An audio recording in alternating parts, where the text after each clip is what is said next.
Hello, my name's Dr. Hume Rendle-Short and I'm a GP in Toowoomba, and today we're going to talk about the aggressive patient and it really in the nursing home environment, and how do we approach that as GPs, and what sort of stuff do we have to cover, and how do we work our way through it. And I guess when I think of the nursing home patient, I guess I think of, the aggressive patient, I probably think of two parts to the problem. So the first part is, what are we going to do, and why, what's going on, and what's the cause of it? And the nurses, obviously, in the nursing home setting, want us to do something to fix this problem. So that's one part of it, and we'll touch on that. And then the second part of it is, how do we approach this situation? Because often there's some emotions running, not the least of which is the patient's emotions themselves. So let's start off with basically the causes of an aggressive patient, and this goes for really any geriatric patient, whether they're in the nursing home or the home environment. And I guess basically there's a checklist, and we all know about infection, and we all know about urine infections, and chances are the nurses have already done the micro-urine or collected the urine for you, because that's the obvious one. All I need to say about is, yes, it's real, it happens, and it probably accounts for, I don't know, 10 or 20% of these patients. Don't forget other infections. So chest infection comes to mind, and within the context of chest infection, I sort of also think of hypoxia and low oxygen levels. And a good little trick, if you can, is to get the nurses to put them on oxygen for half an hour and see if that actually makes a difference, because that can be quite assisting in the diagnosis. Hypoxia and oxygen levels obviously comes in with other problems, not just infection. But the infection itself can do it, and even other less dramatic infections or less common infections from urine and chest can do it. Pain is the other one, especially in the palliative context or post-op context or something like that. And again, we all know about this, but it's useful to, as I say, to have this checklist. One of the things that I tend to do with pain is, especially with the patient who's maybe pre-terminal or unconscious or very, very low response, is, does the patient hurt when you move them? So the nursing staff can often give you a bit of a response to that. It would be nice to ask the patient, but where is the pain and how much pain are you in? But that's not always possible. Confusion. So is this person orientated?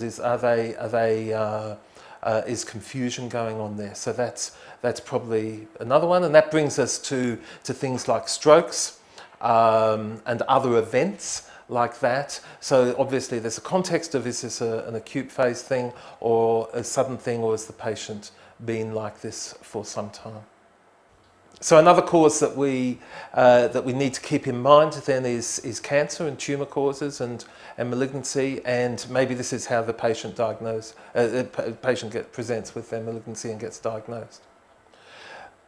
So there's some of the causes that I would have in the top of my list. Obviously, if you look up the books, there'll be other ones.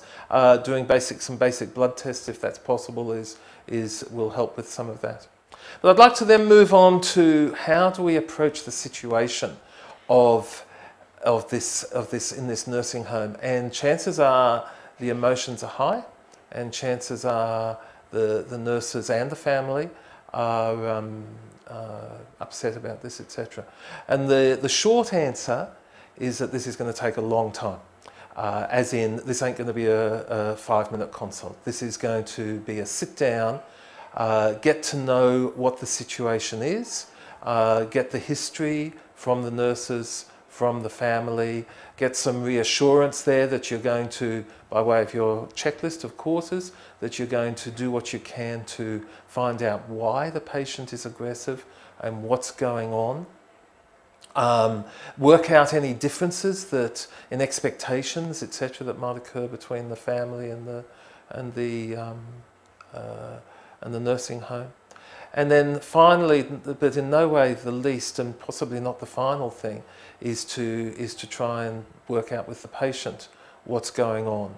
And obviously this has got to be approached in an individual sense, depending on how the situation is at the time.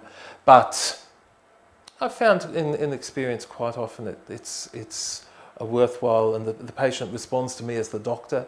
Fortunately, this age group patients have got this authoritarian thing where they like the doctor. So sometimes, and maybe you know the patient, maybe you can draw on that in your past knowledge and of the patient. Maybe you need to play along with the patient's hallucinations or current thinking, and you know, sort of, yes, we are at the coast, or we are back, you know, when in the previous part of your life, or yes, things are terrible, and yes, let's try and find out together who these people are in the room, or whatever. I've had to play those games alongside the patient in an attempt to gain a bit of trust and a bit of rapport. Yeah, I guess my final comment on it is keep calm yourself, because you are the professional, you are the calming input into the situation. So keep calm yourself, realise that even though it might be a very difficult situation, you've got to take a big breath, that it's worth it, it's part of our job, and that we can bring some positiveness to this situation. Thank you very much.